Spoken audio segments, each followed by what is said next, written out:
And away we go. It's the DFS Early Bird presented by Awesemo.com. Dan Strafford and Adam Scherer with you on this Thursday morning, getting ready for a 5-game NBA slate. Adam and I are with you moving forward here on Thursdays. You get EMAC over the weekend. On Monday morning, Sunday night, they record with Chris Randone. So a little flip-flop here for EMAC and myself. But Adam, how the hell are you doing? Doing good.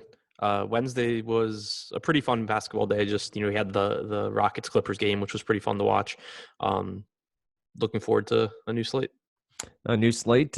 Funny how Daily Fantasy does that. Just keeps on rolling. But it's a 5-game slate. We're going to go. What do you prefer on a short slate? Do you want to do game by game or do you want to go position by position?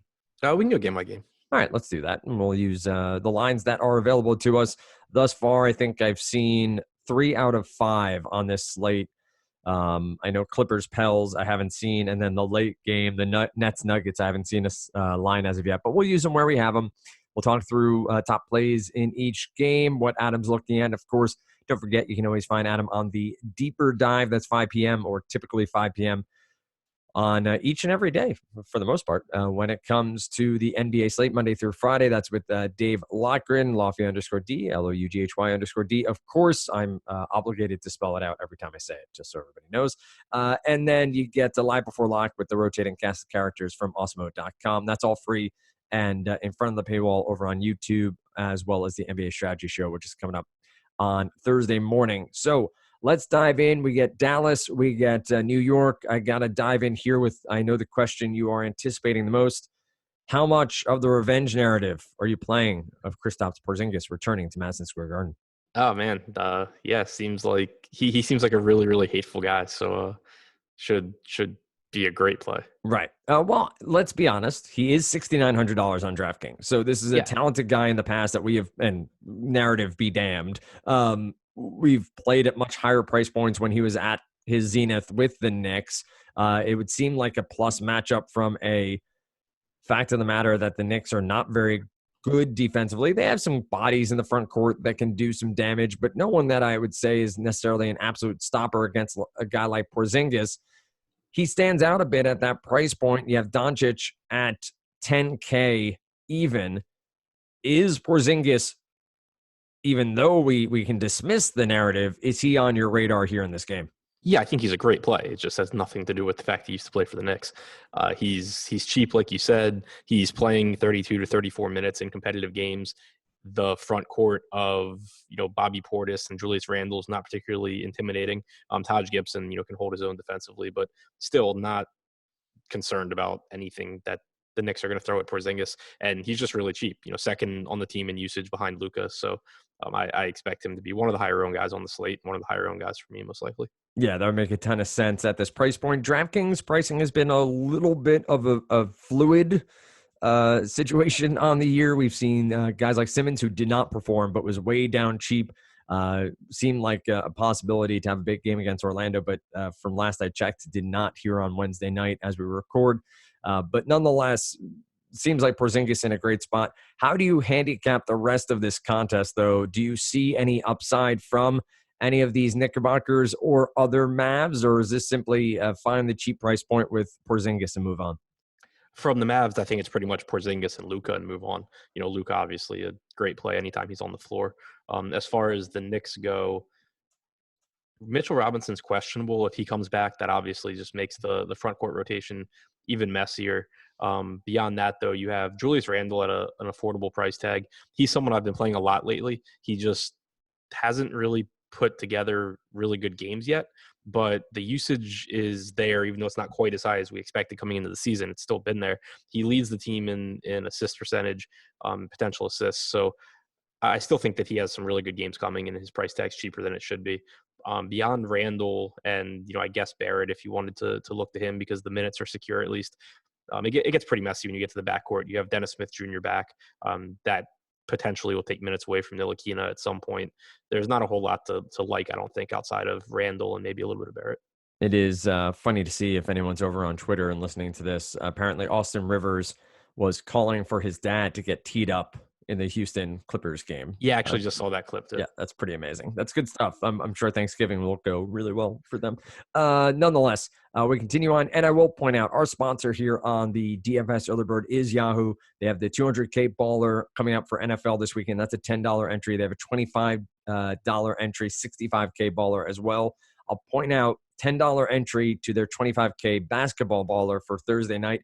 They are including the Thursday night game. So the Thursday night game, the 6 p.m. game, the Miami-Cleveland game, which as of right now, I don't see a line on. We may circle back to that if we have time towards the end, but you will get full analysis on that on the strategy show and throughout content over there at awesemo.com. If you're a member, we're going to forego it for now just to stick with our typical run on DraftKings, but Yahoo does have it. So if you're somebody who wants to get exposure to the Miami and Cleveland game, that is available over on Yahoo, the 6 p.m. Eastern start time.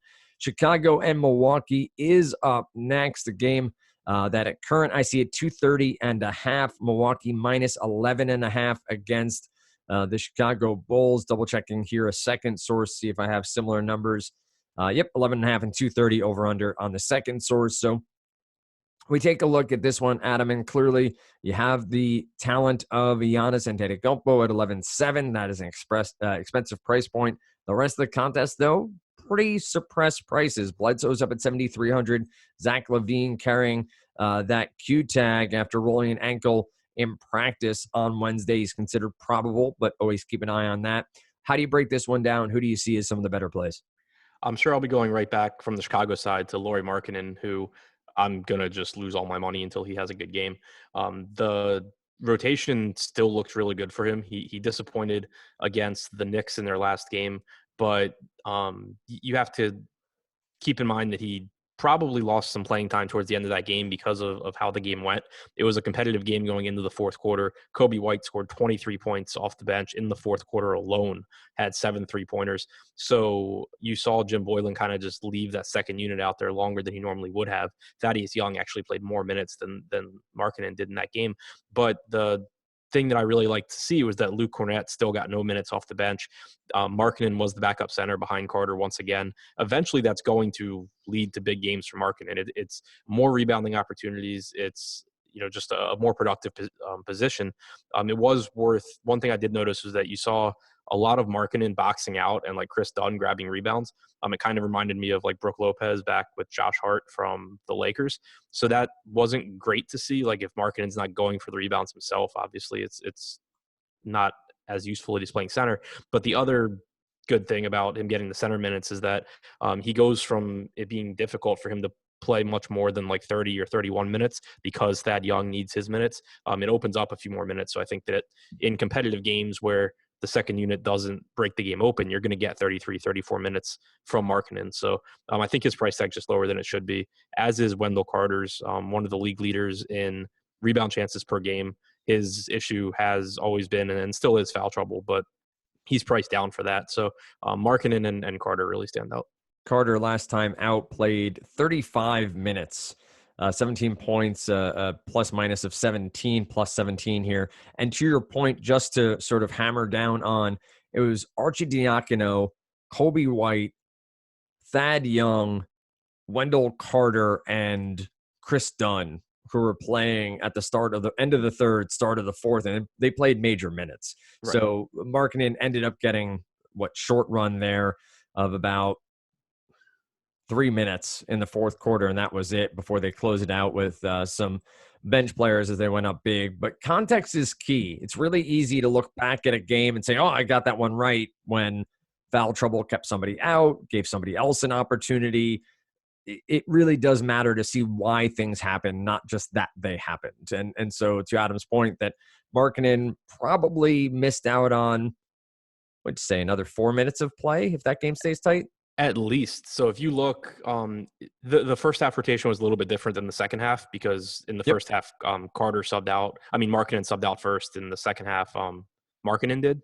But if you assume that Carter was intended to play until basically the same point that Markkanen played at the start of the second quarter, you would have had Markkanen subbing back in with about 10 minutes to go. Instead, he subbed back in with 4 minutes to go, and Carter just played all the way through. So I think he lost anywhere between 4 and 6 minutes. And Milwaukee is Giannis GPP play. How do you handle 11-7 price tag? Yeah, pretty tough price tag. The game being in Milwaukee doesn't help either. Obviously you don't predict blowouts and all that, but Giannis is just really susceptible to losing minutes because Milwaukee's just so good. But on this particular slate, there's yeah, I mean, there's still some guys to pay up for. Not all the way at the top, but you still have some good guards. So I think that it'll ultimately depend on how much like quality value comes out, because from an upside standpoint, it's not like in terms of raw ceiling that you're losing a whole lot going from like an 11-7 Giannis to like a 9-6 Trey Young or something. Got it. All right, let's move on to our next contest, which is Clippers and Pelicans. This is another 8 o'clock Eastern tip. We do have Clippers. Did that game go final as of yet? The Clippers game Yes. today? Yes. Okay. So just went final. Don't believe we have a line yet on Clippers Pelicans. I'll refresh a couple places, see if we get any sort of movement on that one. But we do obviously have some high-powered potential offense. Let's see over here. Do I have a line? No. I'd be surprised if we get a line until we get news on Kawhi and or George. Yep, I know Paul George was a big question mark heading into Wednesday. And then the thought was that if either of the games, he'd be playing Thursday. Now, that even still could be, 20 minutes? It could be 18 minutes. Like, there may be a minute limit here. We've seen many times over in the NBA that that really doesn't matter. It can be, if he's playing well, it doesn't matter. And Brandon Ingram here is a game-time decision with the knee injury. He had an MRI that came back clean, but still could be sitting out here. So lots of moving parts in this contest. I guess that's sort of a number one. Keep an eye on Kawhi, Paul George, Ingram. That could change the entire color of this game and probably, I would assume, the entire slate, right, Adam? Like this will lead us a lot of different ways. Yeah, I mean, if Ingram is in, then with Lonzo still out, I think it's a really good spot for Ingram, who's cheap. It's a good spot for Drew Holiday. You still have an underpriced Derek Favors, who's playing big minutes now.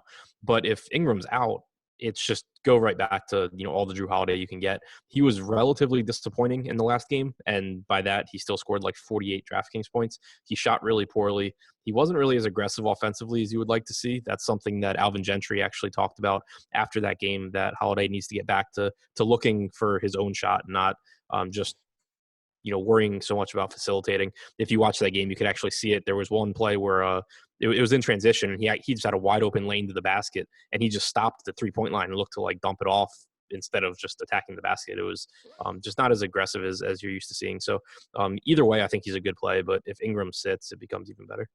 Anybody else from this one? Do you have a take on Paul George if healthy enough to play, or any of these other Clippers? It would depend on minutes. I mean, he's 7,900 on DraftKings. If you get like 30 minutes out of Paul George at 7,900 and Kawhi sits, that's a really, really good play. If he's going to be limited to like 20 minutes or something, then obviously you can only do so much. Assume the same over on Yahoo, where Kawhi is 49 and Paul George is 37. Yeah. Yeah. If we're going to get 30 plus from George, especially, I mean, even if Kawhi plays, it's too cheap of a price tag. But if he sits, you're going to get just monster usage and him doing everything on the floor for a really cheap price tag. To point out also, Porzingis $33 over there, Drew Holiday $33 as well. Hit on some other price tags over there before we go. But let's move on to our next contest, Atlanta and Phoenix. Well, this is going to be a good one, huh, Adam? We get Trey Young and Devin Booker, two guys who can fill it up. Clearly, I guess I can focus on the positive here of two of the offensive talents that have some potential, honestly, slate busting talent. 227.5, -7.5 in favor of the Phoenix Suns from what I'm seeing here at home. What do you like here? So, I mean, Trey Young is basically matchup proof at this point. Phoenix hasn't been bad this season. I think some of that might be a little bit of luck as far as players missing open shots. But right now, in terms of defensive rating, they're 14th in the league. They've played at the 9th fastest pace, which is obviously nice for Atlanta. So it's actually, at least so far this season, a pace-up spot for the Hawks, who rank 22nd in pace. But Young is just, playing big minutes, usage rate up in the mid-30s. He's a great passer as well. So I think he's one of the better plays on the slate. Beyond that, you get into the whole mess of wings from Atlanta. With it being a 5-game slate, I tend to end up getting to guys like this just because one or two of them probably do okay for their price. You have all of DeAndre Bembry, DeAndre Hunter, and Cam Reddish on DraftKings at $4,000 or less. And Kevin Herter, I believe, is out.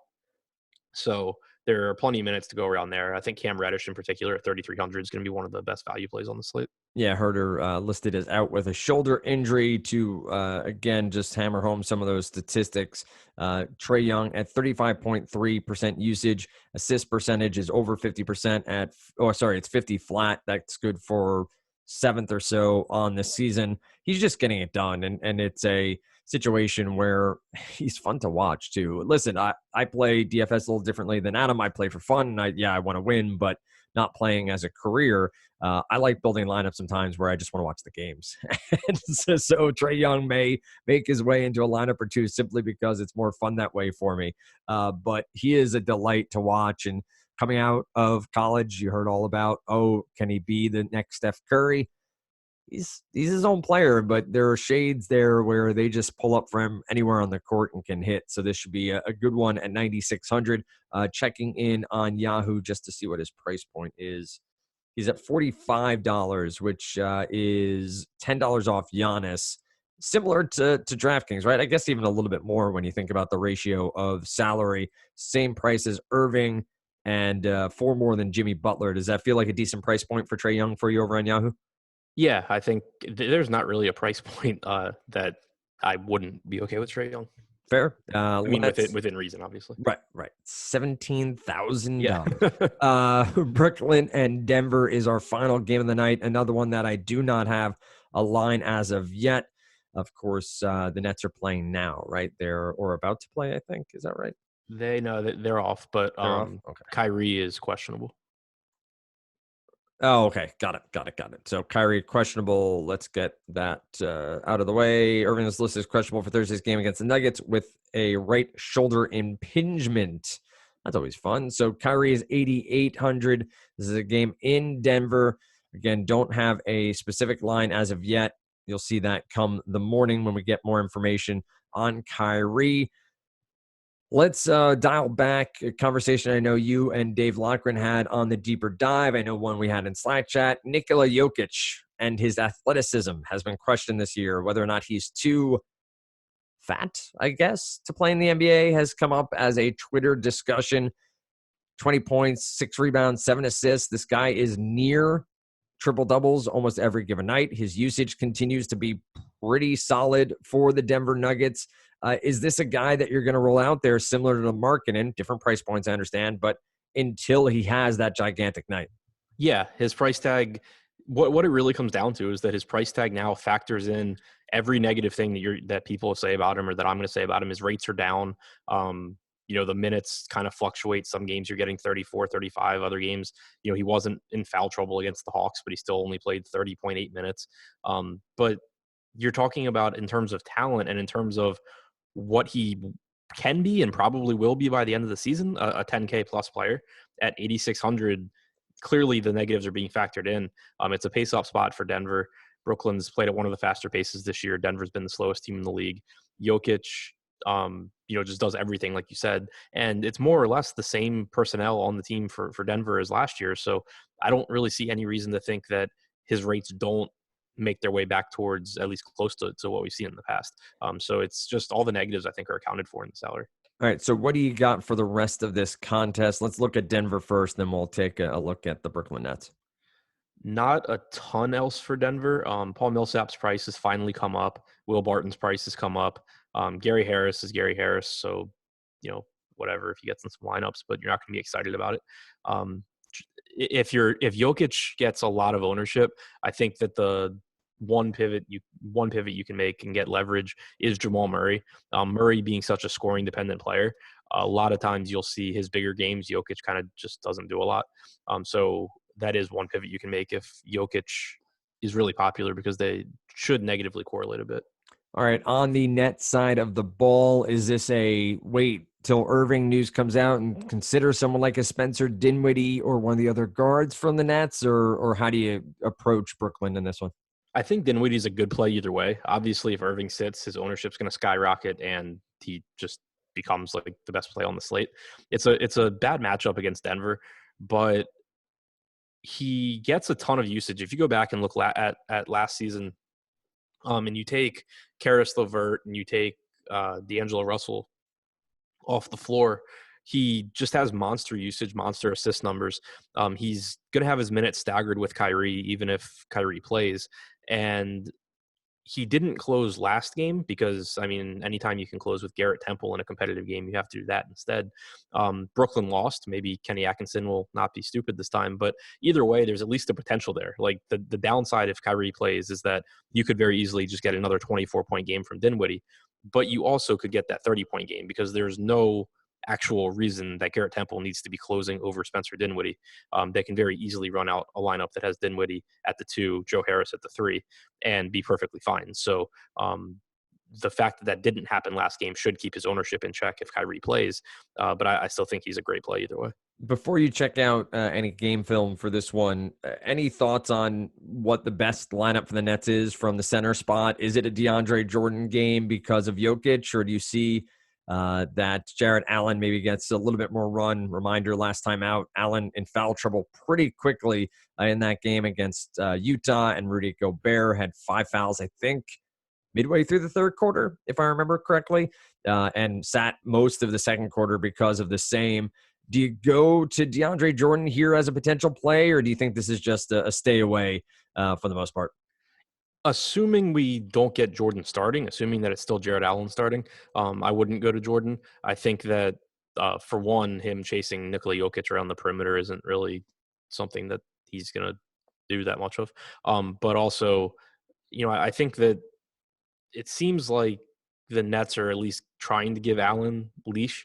The game against Gobert was one where you would have expected, if they're going to play matchups at center, that Jordan would have just started, and he didn't. They let Allen foul out in 18 minutes. This is a game where I wouldn't think that they look at it and they're like, oh, we have to have DeAndre Jordan out there for Nikola Jokic, just because that's going to mean a lot of open looks for Jokic. All right. Any final thoughts across the 5-game slate that we discussed? Any names that you feel you left out, or anything you want people to keep an eye on as they get ready for this 5-game slate on Thursday? I don't think so. Well, man of many words. Always has been, always will be. He is Adam Sherry. You can find him at Ship My Money DFS over on Twitter. You can also find him in the DMs over on Slack chat. He loves direct messages. Just loves them. He sits there all day and DMs me and says, Dan, I really wish people were sending me more direct messages, especially about customer service stuff. That's what Adam loves the most. I kid because I love, but find him on Twitter. Also, find him playing head-to-heads with random other DFS full-time players, because that's what he likes to do. And, of course, find me at Dan Strafford. It's Awesemo_com for the website. A reminder, we have tons of content available on YouTube. That is the NBA Strategy Show. Then it's the Deeper Dive, Adam and Dave on that one. Then you get Live Before Lock. That's all for free in front of the paywall. Subscribe. Hit that alarm bell so you know when we go live. Of course, leave comments. Go ahead and chat in that chat module on the right side of your screen. Ask questions. Be involved. If you want to become a member, we have giveaways all the time. So check out the YouTube chat, but also check out our Twitter handles. And then, of course, it's 50% off using the promo code EARLYBIRD. That gets you 50% off your first month. From there, you pay full freight, but you will then understand all the great stuff we have behind the paywall.